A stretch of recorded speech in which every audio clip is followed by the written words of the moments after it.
Sand, finest sand. గతంలో కేసీఆర్ గారి ప్రభుత్వంలో ఎప్పుడు చూసినా 365 రోజులు నీళ్ళే. కాళేశ్వరం పూర్తయిన తర్వాత ఎప్పుడు నీళ్ళే. అయినా కూడా ఆదాయం 800 కోట్ల పైన ప్రభుత్వ ఆదాయం.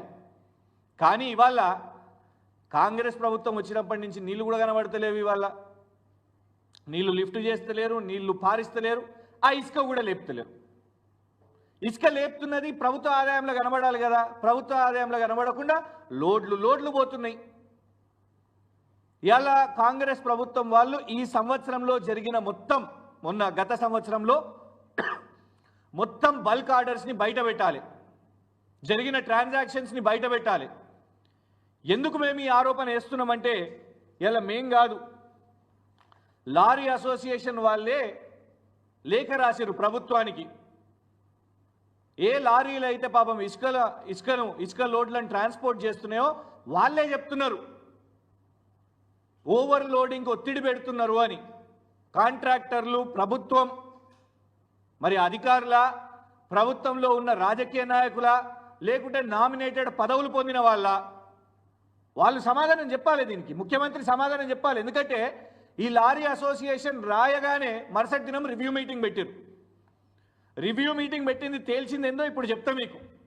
కానీ లారీ అసోసియేషన్ వాళ్ళు సూటిగా ఆరోపణ వేసిర్రు, మమ్మల్ని ఒత్తిడి పెడుతున్నారు ఓవర్ లోడింగ్ చేయడానికి. మళ్ళా మా బండ్లు సీజ్ అయితేనేమో మాకు నష్టం. అంతేకాకుండా ఒక్కొక్క లారీకి 14 చక్రాలు ఉన్న లారీకి వైలేషన్స్ చేసుకుంటూ 32 టన్నులు 35 టన్నులు లేపుకుంటూ ఇంకా లోడింగ్ చేసినందుకు కూడా 2,500 రూపాయలు, ఓవర్ లోడింగ్కి మళ్ళా 12,000 రూపాయలు.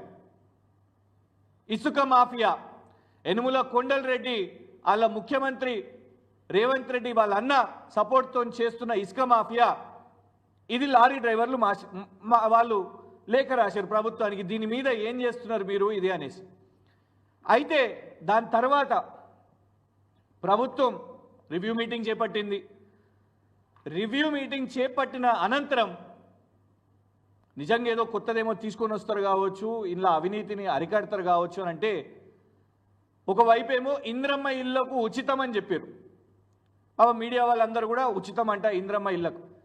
ఆల్రెడీ కొన్ని ఛానల్స్లో వస్తున్నాయి, ఇంద్రమ్మ ఇళ్ల పేరు మీద ఆల్రెడీ అది చెప్పుకుంటూ అధికారుల అనుమతులు ఇవ్వకపోయినా కూడా లారీలు కొడుతున్నారు, ఇసుకను కొడుతున్నారు, ఇసుక మైనింగ్ చేస్తున్నారు. ఎక్కడ కడుతున్నారు? ఇంద్రమ్మ ఇల్లు ఇటుకెక్కడ పడ్డది? పర్మిషన్ ఎక్కడ వచ్చింది? ఎక్కడ కడుతున్నారు? ఎవరెవరికి అవుతున్నాయి? ఆ విధానాలు